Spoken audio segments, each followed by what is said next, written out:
গতকালকে একটি ভিডিও আসলে সোশ্যাল মিডিয়াতে ভাইরাল হয় এবং সেই ভিডিওর মধ্যে একটি ফোন ছিনতাইয়ের ঘটনার মতো ঘটে। সেটির আসলে আমি তখন ছিলাম, আমার হাত থেকেই ফোনটা নিয়ে দৌড় দেয়।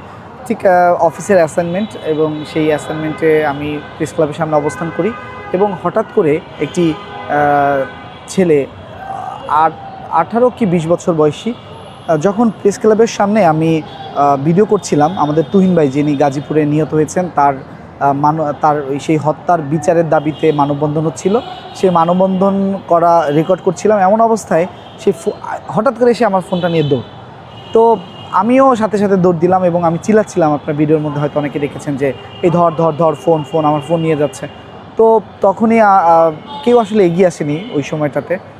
পরে আমি তাকে গিয়ে প্রেস ক্লাবের সম্মুখে যে মেট্রো রেলটি রয়েছে সেই মেট্রো রেলের সামনে গিয়ে তাকে কলারের উপরে এভাবে থাবা দেই এবং সে নিজেকে বাঁচাতে ফোনটা আমার দিকে ছুঁড়ে মারে এবং ফোনটা রাস্তার উপরে পড়ে যায়। তখন আসলে আমার তো উদ্দেশ্য ফোনটা তার থেকে উদ্ধার করা।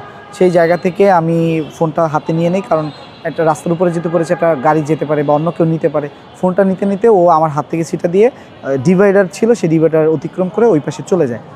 তো পরবর্তীতে আমি যেমনটা দেখলাম যে আমার সহকর্মীরা যারা, তারাও দৌড়িয়ে আমার পিছু পিছু এসেছিলেন, কিন্তু তাকে আর ধরতে পারিনি। ধরতে পারলে হয়তো আইনের আওতায় তাকে দিয়ে দিতাম। এবং সেই সাথে এই যে প্রেস ক্লাবের সামনে থেকে দিনে দুপুরে এমন একটি ঘটনা ঘটলো, যে ঘটনাটি আসলে সবাইকেই, ওখানে যারা ছিলেন সবাইকে উদ্বিগ্ন করেছে। কেননা প্রেস ক্লাবের মতো জায়গায় এমন একটি ঘটনা, এটি আসলে দিনে দুপুরে, সেটি আসলে সবাইকে বেশ অবাক করেছে। সেখানে আমি দেখতে পাই পরবর্তীতে যে আমার সহকর্মীরা তারা দৌড়ে আসে এবং আমরা যদি তাকে ধরতে পারতাম তবে আইনের কাছে তা তুলে দিতাম। এবং সেই সাথে সবাই অবাক হয়েছে যে প্রেস ক্লাবের মতো জায়গা থেকে এরকম হঠাৎ করেই সকলের সামনে এভাবে একটি ফোন নিয়ে ছিনতাইকারী দৌড় দিল, এটি আসলে সবাইকে উদ্বিগ্ন করে তুলেছে। এবং সেই সাথে এই যে কেউ এগিয়ে আসলো না এই ছিনতাইকারীকে ধরার ব্যাপারে, এটি আসলে আমাকে বিচলিত করেছে। কেননা দেশটা সবার, এই ছোট ছোট জায়গা থেকে সকলকে এগিয়ে আসা উচিত। কেননা ছোট অন্যায় হোক বড় অন্যায় হোক, সবাই যদি সেটির প্রতিবাদ করে তবে অন্যায়কারী কিন্তু অন্যায় করার সেই জায়গাটি আর পায় না। আর আমাদের এখন সমাজের যে অবস্থা, যে সবাই আসলে অন্যায়ের মধ্যে ডুবে গিয়েছে। কেননা কেউ অন্যায় করছে, যে দেখছে, যে প্রতিবাদ করছে না, আমি মনে করি সেও সেই অন্যায়কারীর মধ্যে। কারণ যার যার ধর্ম যেটাই হোক না কেন, কিন্তু সব জায়গাতেই বলা রয়েছে যে অন্যায় দেখলে সেইটার প্রতিবাদ করা উচিত, সেটা যেভাবে হোক, সেটা আমি হাত দিয়ে হোক, মুখ দিয়ে হোক, চোখ দিয়ে হোক, মানে কোনো না কোনো ওয়েতে।